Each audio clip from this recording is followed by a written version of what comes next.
Hello Scorpio, this is Inspire 2016 with your weekly tarot reading for the week, commencing the 5th of August until the 12th of August 2024. The first card for you is representing, how do you feel about yourself? Your card is the Queen of Swords. You will meet a female significant figure who is most likely from the air sign, who is stern and composed and without much feeling. If you are single, she might be someone that you're looking forward to be your partner. On the other hand, this card also represents the intellect's ability to judge and discern impartially, without the influence of emotion or sentimentality.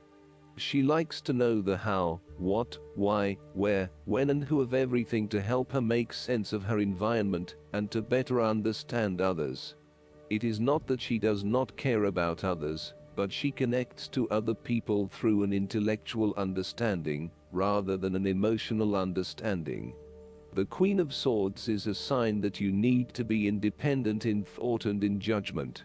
You must use your unbiased intelligence in order to make a judgment of a particular situation, drawing upon every piece of information and fact that you have gathered along the way.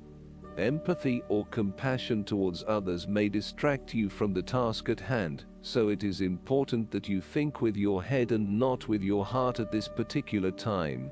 Do not let emotion get in the way. Rather, use fact and logic to make your decisions. The Queen of Swords also has an innate ability to tell it like it is. She is a quick thinker and highly perceptive, and as such, she can cut through the noise and confusion to get straight to the point. There is certainly no beating about the bush, or softening of her comments, opinions and thoughts. She is upfront and honest about her opinions, and expects the same from others. The best way to interact with the Queen of Swords, therefore, is to remain as impartial as possible, and to present your thoughts and opinions concisely and honestly. The second card for you is representing, what do you want most right now? Your card is the Seven of Cups. What do you want most right now is realizing your dreams. Although dreaming is beautiful and provides inspiration for action, you must at some point begin to build those castles in your real life. A choice must be made, even though the apparent multiplicity of options seems to paralyze you with either fear or excessive anticipation. If you are unable to make a decision because of too many options, it is time to carefully evaluate the pros and cons of each option and make a thoughtful choice. You also need to be very clear about what it is you are working towards, so that you can make the best choice. Make your decision with caution, as all is not what it seems to be. Great opportunities may turn out to be major problems later on, while less enticing options may turn out to be golden opportunities. With the Seven of Cups, there is a risk of illusion. You need to separate what is real from what is illusion. Protect yourself against unclear or wishful thinking and habitual daydreaming.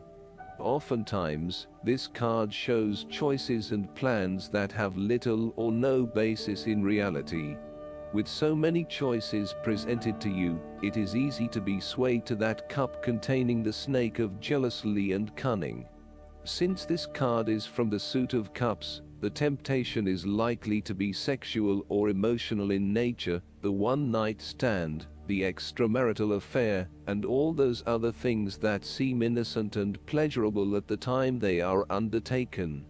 But in the vast majority of cases, the pleasure gained temporarily is far outweighed by the consequences that last, in most cases, for an entire lifetime.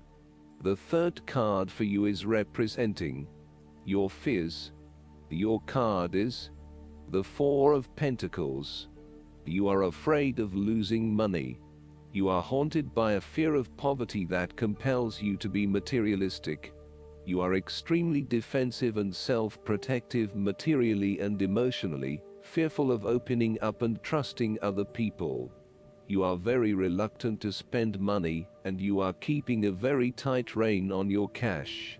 On the flip side, you may be spending too much money and need to get a better hold of your financial resources.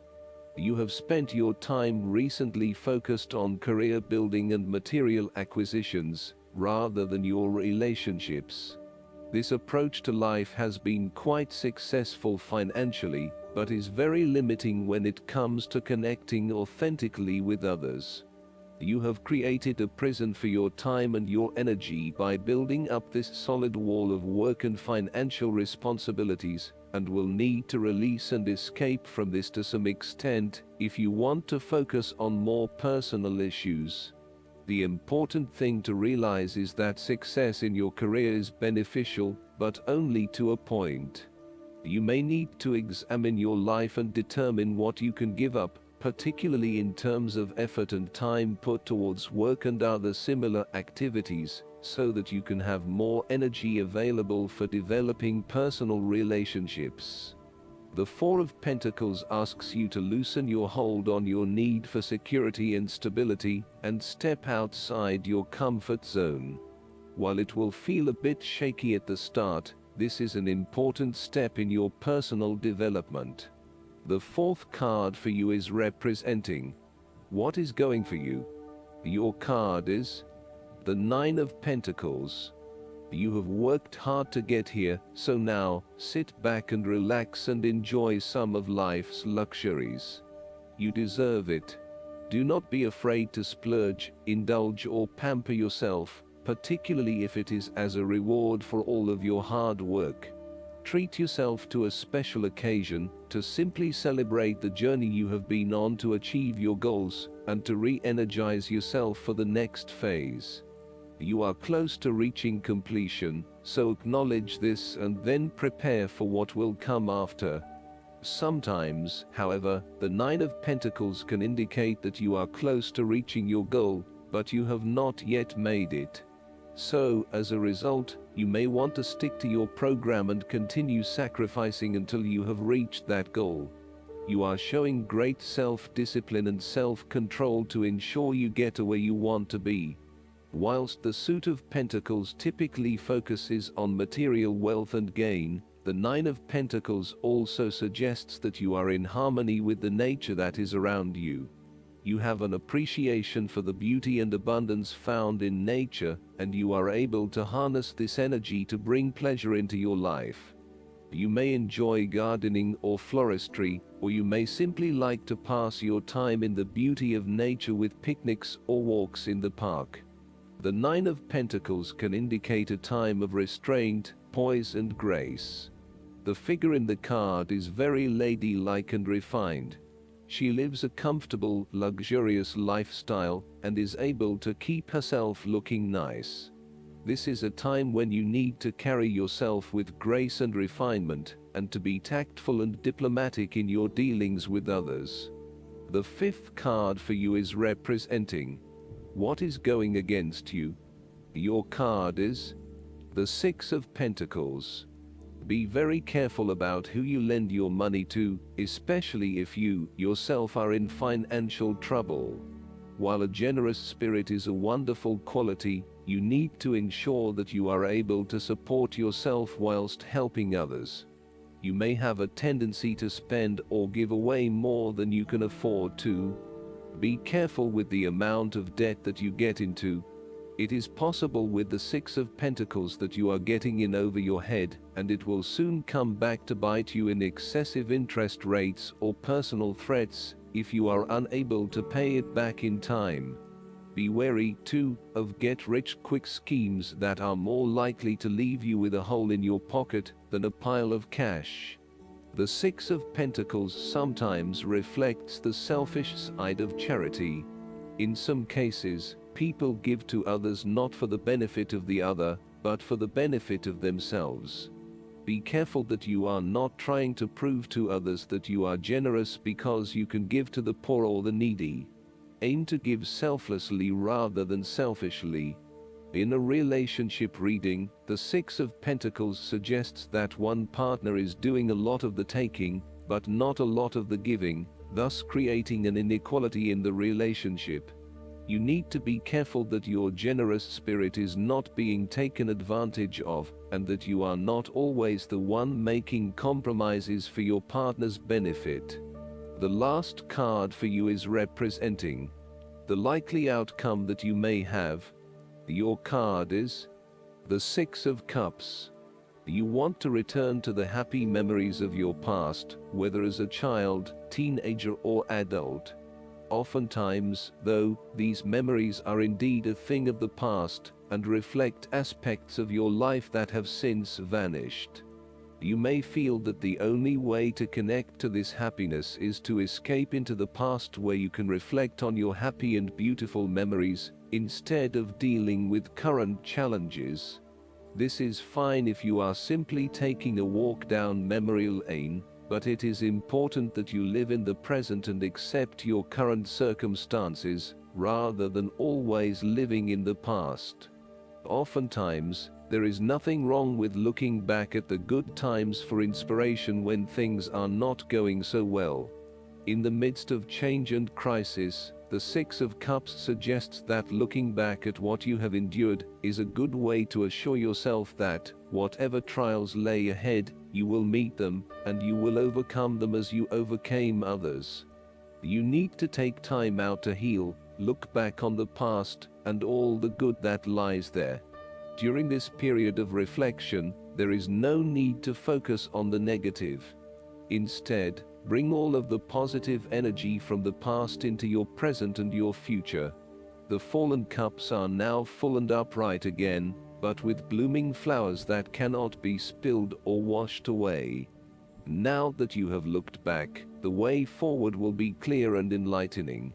The Six of Cups can represent a return to a familiar environment or to a childhood place. You may return to your hometown, to your parents' house, to your high school, or even kindergarten.